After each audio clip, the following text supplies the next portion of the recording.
Hi everyone, welcome to the 12 o'clock channel. I'm here to compare two of the most popular entry-level dive watches on the market today, the Seiko SKX007 and the Orient Mako 2. Now, neither of these watches needs real introduction, as the SKX has been around forever and the Orient Mako 2 has been introduced since 2016.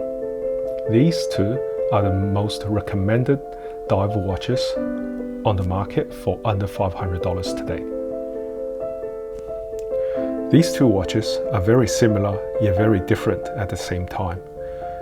They're similar in terms of dimensions and layout, however they're very different in terms of how they present themselves, with the SKX being more of a tool watch and the Orient being more of an everyday sports watch. Let's begin with the similarities. The Orient measures at 41.5 millimeters and the Seiko SKX measures at 42 millimeters. The Orient has a thickness of 13 millimeters and the Seiko has a thickness of 13.5. Both of them have very short lug-to-lug distance, with the Orient being 46 millimeters and the Seiko being 45 millimeters. But they both have 22 millimeter lug width.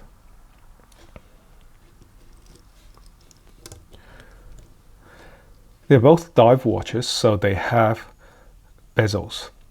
Both of these have aluminium bezels that turns 120 clicks. For Seiko SKX, you can get Seiko SKX007 here in black dial with black bezel, or you can get SKX009 with blue dial and Pepsi bezel. You can also, there's also a few other variants like the SKX011 with the orange dial. For the Orient, you can get it in the black dial version here, or the blue dial with Pepsi bezel. So they both come with wide variety of colors you can choose from. But however, this is where the similarities end. Let's look at these two watches individually, beginning with the SKX. The SKX007 is a ISO certified diver, so it has markers for each minute around the bezel.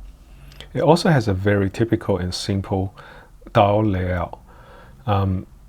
It has dots and oblongs and triangles for its hour marker.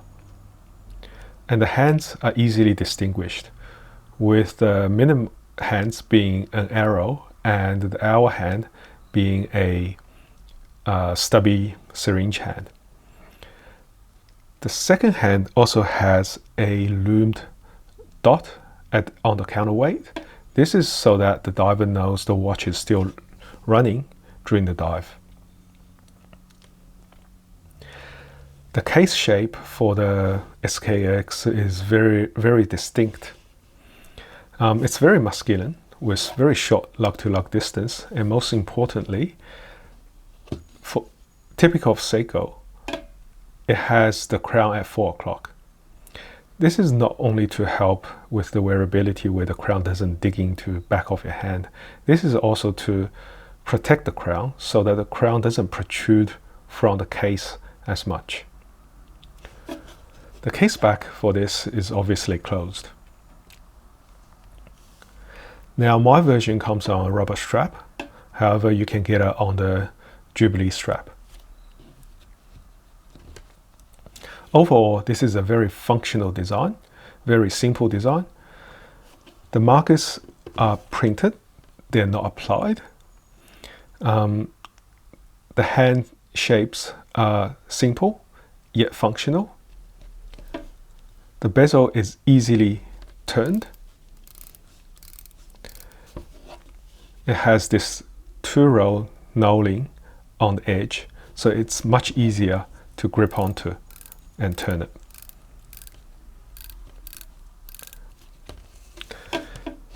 It might not have the most satisfying action, but it's functional. So the main shortfall for the Seiko SKX is its movement. The movement is a old Seiko 7S movement where it doesn't hack or hand wind.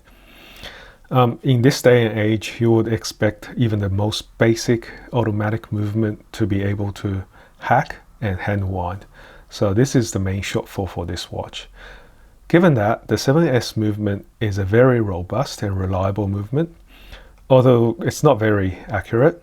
I get about 12 seconds a day out of this, and there's a lot of variation in this, depends on how you wear it. But it is robust, as in hasn't broken down yet. Let's look at the Orient Mako in more detail. The Orient Mako is a more refined looking watch. It has applied indices on its dial with Arabic numerals at 6, 9, and 12, and all the markers, including the date and date window, has silver surroundings, where the SKX has printed markers and a simple cutout for its date and date window. So the Orient dial is much more dynamic. The hands for the Orient are also more refined looking, as they are slimmer sword hands. The logo for the Orient is also applied. Visually, the Orient looks thinner, although the measurement tells otherwise. That's because the mid case is thinner and so is the bezel. The bracelet for the Orient, although it still has hollow end links and stamped clasp, is much better made than the Seiko SKX Jubilee bracelet. But the main advantage of this watch, the Orient, over the SKX is its movement. The movement introduced by Orient in 2016 into the Mako 2 both hacks and hand winds. And to me, that's two of the most basic requirements in 2022. In terms of quality for both of these watches, they're quite rudimentary, as they're both entry-level watches. However, they do the job fine. The Orient might have a slight edge over the Seiko in terms of finish, but it's only very slight. They both have highly polished case sides and brushed finish on top. For the crystal, they're both mineral crystals, although Seiko labels their being hardlex crystal, but it's just a fancy word for mineral crystal.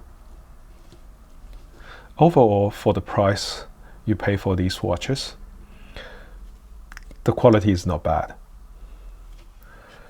So the hard question is, in 2022, if I was to buy a entry-level diver, which one would I get?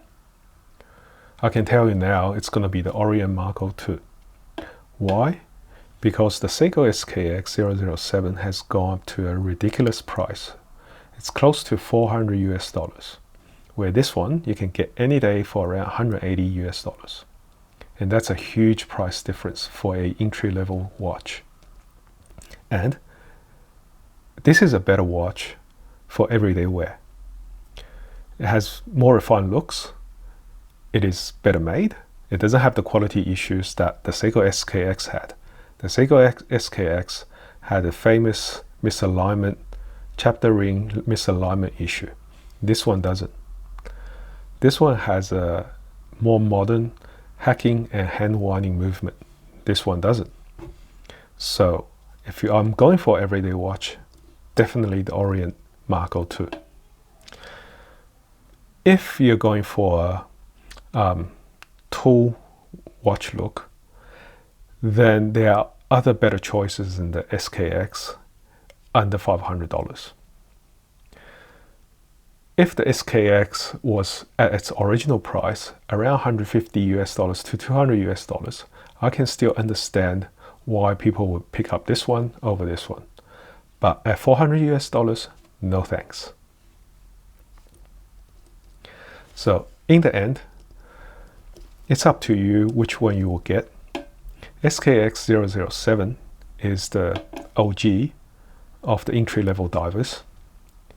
For the past 10 or 15 years, every single person, including myself, would buy a SKX for their first dive watch. The Orient Mako, in comparison, is a latecomer. It has been popular, but it's not as popular as the SKX. So in 2022, I have no hassle of picking up this one rather than this one for an entry-level diver. And I hope you enjoy this very short comparison between these two entry-level dive watches. And I hope I guide you in the right direction in picking either of these two.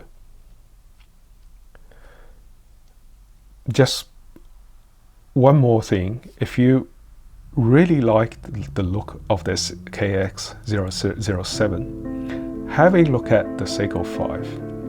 Yeah, I know a lot of you guys are going to give me crap in the comments section saying, oh, but the Seiko 5 is not a real dive watch. Well, it has 100 meters of water resistance. That's more than you need for everyday purposes. And it has better finish style. I will talk about it in another video. And the movement is much better. The 4-hour movement is much better than the 7S movement.